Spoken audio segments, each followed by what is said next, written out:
ನಮ್ಮ ಬಗ್ಗೆ ಬೇಕಾದ್ರೆ ನಮಗೆ ಜಡ್ಜ್ಮೆಂಟ್ ಹೇಳ್ಬೋದು, ನಮ್ಮ ಬಗ್ಗೆ, ಅವರವರ ಬಗ್ಗೆ ಅವರವರು ಹೇಗೆ ಅಂತೇಳಿ ಒಂದು ಜಡ್ಜ್ಮೆಂಟ್ ಕೊಡುವುದು. ಅರ್ಥ ಆಯ್ತಾ? ಇದು ಇನ್ನೊಬ್ಬನ ಬಗ್ಗೆ ಊಹೆ ಮಾಡಲಿಕ್ಕೂ ಸಾಧ್ಯ ಇಲ್ಲ. ಎಷ್ಟೇ ಕ್ಲೋಸ್ ಫ್ರೆಂಡ್ ಆಗಿರಲಿ, ಗಂಡ ಆಗಿರಲಿ, ಹೆಂಡತಿ ಆಗಿರಲಿ, ಅಲ್ಲ ಲವರ್ ಆಗಿರಲಿ, ಅಲ್ಲ ಅಪ್ಪ ಮಕ್ಕಳಾಗಿರಲಿ, ಹೇಗೂ ಬೇಕಾದರೂ ಇರಲಿ. ಅದೆಷ್ಟೋ ಮನೆಯಲ್ಲಿ ಅಪ್ಪನನ್ನು ತಪ್ಪು ಇಡುವ ಮಕ್ಕಳಿದ್ದಾರೆ. ಅಪ್ಪ ಇಷ್ಟೆಲ್ಲ ಸಾಕಿ ದೊಡ್ಡದು ಮಾಡಿ ಅಪ್ಪನೇ ಸರಿ ಇಲ್ಲ ಅಂತ ಹೇಳೋ ಮಕ್ಕಳಿದ್ದಾರೆ. ಯಾವುದೋ ಒಂದು ಅವರ ಒಂದು ಸಣ್ಣ ಒಂದು ವಿಷಯವನ್ನು ಇಟ್ಕೊಂಡು ಅಲ್ವಾ.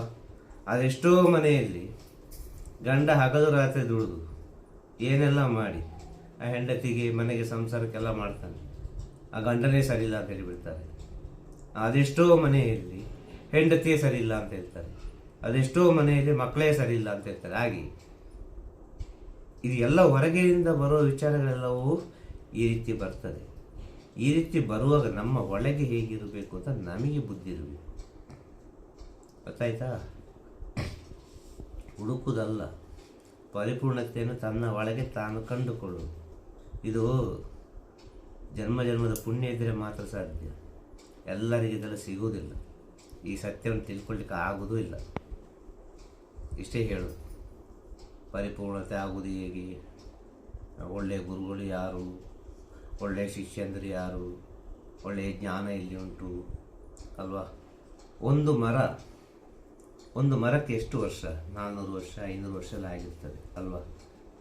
ಈ ಮರ ಎಷ್ಟು ಜನರನ್ನು ನೋಡಿರ್ಬೋದು, ಈ ಮರ ಏನು ತಿಳ್ಕೊಂಡಿರ್ಬೋದು.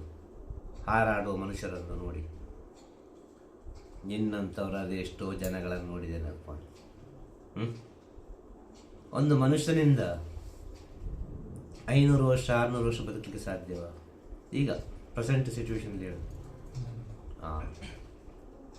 ಒಂದು ಸಣ್ಣ ಬೀಜ ಅದು ಎತ್ತರ ಮರವಾಗಿ ಬೆಳೆದು ಅದೆಷ್ಟೋ ವರ್ಷಗಳ ಕಾಲ ಅದು ಬದುಕುತ್ತದೆ. ಅದಕ್ಕಿರುವ ಶಕ್ತಿ ಅಲ್ವಾ. ಬಿಸಿಲು, ಮಳೆ, ಗಾಳಿ, ಚಳಿ ಎಲ್ಲವನ್ನು ಸಹಿಸಿಕೊಂಡದು ಅಷ್ಟು ವರ್ಷ ಅದು ಬದುಕಿದೆ ಅಂತ ಹೇಳಿದರೆ ಆ ಮರದ ಅನುಭವ, ಒಂದು ಮನುಷ್ಯನ ಅನುಭವ, ಹಾರಾಡುವ ಮನುಷ್ಯ ಅಲ್ವಾ. ಆ ಮರ ನೋಡಿ ಹೇಳ್ತದಂತೆ, ಎಷ್ಟು ಜನರನ್ನು ನೋಡಿದ್ದೇನೆ ನಾನು ನಿನ್ನಂಥವ್ರ, ಇಷ್ಟು ವರ್ಷ ಆಯಿತು ನಾನು ಭೂಮಿಯಲ್ಲಿ ಅಂತೇಳಿ ಒಂದು ಮರ ಹೇಳ್ತದೆ. ಆದರೆ ಮನುಷ್ಯ ಇವನಿಗೆ ಗೊತ್ತಾಗೋದಿಲ್ಲ. ಇವನ ಆಯುಷಿನ ಬಗ್ಗೆ ಇವನಿಗೆ ಗೊತ್ತಿಲ್ಲ. ಅದಕ್ಕೆ ಆಯುಷು ಎಂಬುದು ಅದು ಚಿರಂಜೀವಿ. ಯಾವುದು? ಈ ಮರಗಳೆಲ್ಲ ಅದು ಚಿರಂಜೀವಿ ಆಗಿರೋದು.